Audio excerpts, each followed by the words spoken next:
I'm not saying that's all the time. Yes. Also, I have a question about when you said you used to be an Uber driver, you see girls in short skirts, Yes. they were being harassed by men. I'm not harassed. But why is it the women's fault? It's the men's fault for being harassed by the women. It's not the women's fault by what they wear. We have all got girls. That's what I've got 3 daughters. Yeah. And why should it be? So why should I have to cover up for the fault of men harassing me? Good point. Okay, so I think she made a very valid point here. In Islam, for example, as a Muslim man, I'm told the following. Allah says in the Quran, tell the believing men to lower their gaze. Yeah. Meaning the following. We do not have this is a misconception, by the way, that Allah tells women to cover up because men can't control themselves. So just so you know, as a Muslim man, my job is, for example, that I don't care if she's wearing a burqa, I don't care if she's wearing a niqab, I don't care if she's in a bikini. My job is to look away. Yeah. Which shows that, but let me tell you why. Not respect women in every form that they take. Yes. Regardless of whether they're wearing a burqa, whether they are wearing a bikini. Yep. Why should it always be sexually orientated? Okay. They should just appreciate the fact that they are beautiful Yes. and walk away. There Okay. shouldn't be any aggression. Yes, of course not. There should be no feelings of Yes, uncomfortability, of course. Yeah. unless they're with their partner. Yes. Because I've been with my partner for 35 years. Yes. And I know he finds me attractive, lumps, bumps, whatever. But You're young still, come on. Well, you're 35 years old, come on. I'm loving that. But I have young girls, Yes. and they should not feel that when they go out anywhere, Yes. that they should edit what they Yes. wear because Okay. that there are people like that who will discriminate against them, Yes. who will treat them unworthy. Yes. Yeah, that's not a religion thing, that's just Of course. Okay, so can It's not about religion, it's about basic. No, I know your point. I just so we just get this misconception out of the way. I in no way, shape or form said how a woman dresses, how she should be treated. I never said that. In Islam, as a Muslim man, for example, I am told, for example, like I'm here, I do preaching. Sometimes come across girls who are dressed up in a certain way, I try to look away. Why? Because I don't come and say, she's dressed up in that manner, she deserves that. That's not our religion. Our religion says the following. It's a pragmatic religion. It deals with reality. Now, would you agree with me if I said to you, have you been catcalled before? Yeah. Have you been catcalled before? Like catcalled? Like whispering, like, hey... Okay, good. I agree. The Quran Can I- No, let him make it. You'll make it. Muslimism is that women are an object. Okay. They should not be respected and they Okay. should be covered up. No, that's... No, I'm not saying that it's true. I'm saying Yes. that maybe a misconception. Okay, so if I can just answer that. And I know a lot of young women who are follow the Muslim religion, Yeah. and they are very proud of that. Yes. And that is not, that is their religion, and that is fine. Yeah. I respect religion. Yeah. However, I do not respect men who feel that women should be oppressed, Yes. whatever their religion. Yes.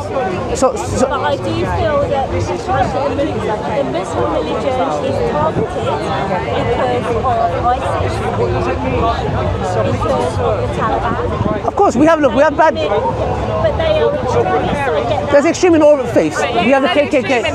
Okay. But they do not agree with women's education, which is totally against my ethos. That's against Islam.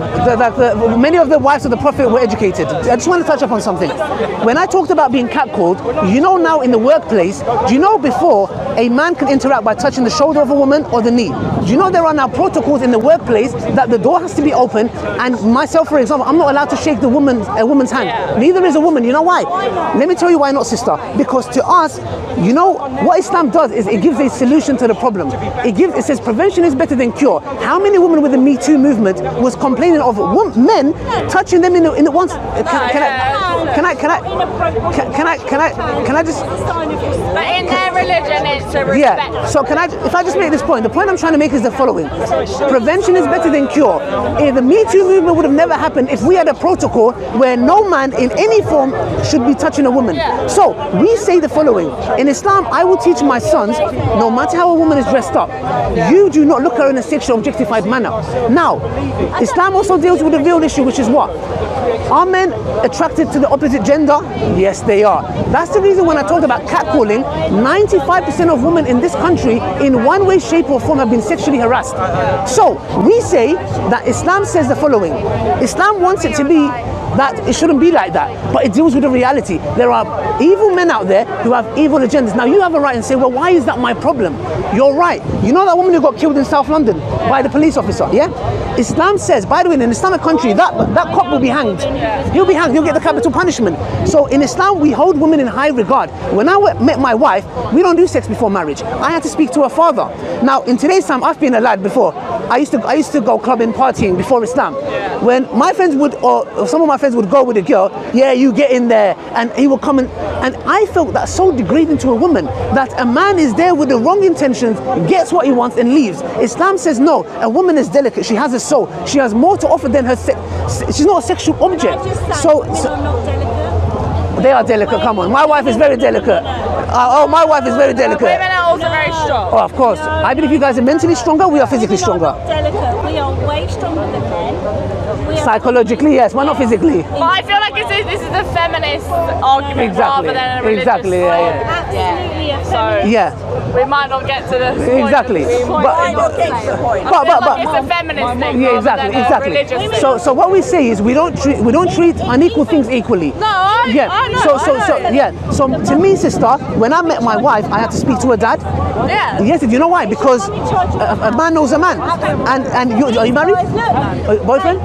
Okay, so your boyfriend, if you have a daughter, the moment your daughter brings home a boyfriend, he's going to be uncomfortable. That's his male nature to protect her. That's normal. So, for example, the argument I'm trying to make is the following. Yeah, the argument I'm trying to make is the following: is that Islam has protocols in place to protect the woman's well-being.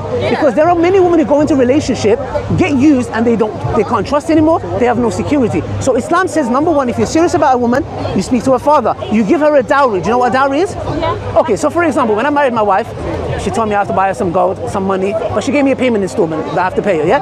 That's her right. Why? If, for example, I decide to leave her, she has some kind of security. Not like these deadbeat dads. I have to give her a wedding, and guess what? I pay for the rent, the shopping, tax, electric, gas, bill, everything. Even if my wife is a millionaire, Islamically, I'm not allowed to touch her wealth. So do you see the misconception that people make? I know it's a lot of misconception. So that's what it is, sister, in a nutshell. But if you have any questions, do you have any other questions or misconceptions about Islam? How many wives you are allowed to have? We are allowed to have 4. 4 wives? Yes, yeah? yes. What about your wife? How many husbands? Very simple. Let's talk about that. Let's talk about that. So my friend here thinks he's bringing an argument. I'm from Islamic country. One second, can I speak? Can I speak? Can I speak? I saw many people. Can I speak? Many girls. Can I my speak? sister, Can I my speak? mother. No, let Thank me you. speak. You've already spoken. Anyways, so we talked about polygamy. He said, why does a man have 4 wives? Very simple. Very simple. You are not allowed to have this conversation in that country. I don't know what he's talking about. Okay. Can I talk? Go to other countries. Do you mind if I talk to them? Go to Middle East and talk about Christianity. Thank you. Can I talk to them? You are free Thank here. you. You are talking Okay. about Muslims. All right, thank you. Can I talk? But you are not. All right, thank you. I'll talk to you after. Why are you having a go at me? I'm not Iranian. I think you are talking about things that are not right. My friend, can I You talk? have to be there. Anyway, and see I'm so what is sorry. going on. Thank you very much for your time. Yeah, we need to Thank go. you. Thank Thank you you so very much. much. Thank you. Yeah, come. No, go. Come here. Where you going? You coward. You boy. You coward. Run away like a coward. You coward. You see that? He's a little boy. You can't deal with it. 4 wives, bruv. You probably cheating on your wife, you coward. Living joke about. You probably don't even have a wife. That's why you're crying, bruv, little weasel. Living desperate. Anyways, have you read the Quran? Can I give you one Quran? I don't want to Quran. Oh, you broke my heart now. I'm very delicate now. It might be the I'm too feminist for the Quran. Nah, trust me. You love the Quran. But anyways, guys, that was a nice dialogue we had. But thank you, inshallah. Assalamu alaikum wa rahmatullahi wa barakatuh.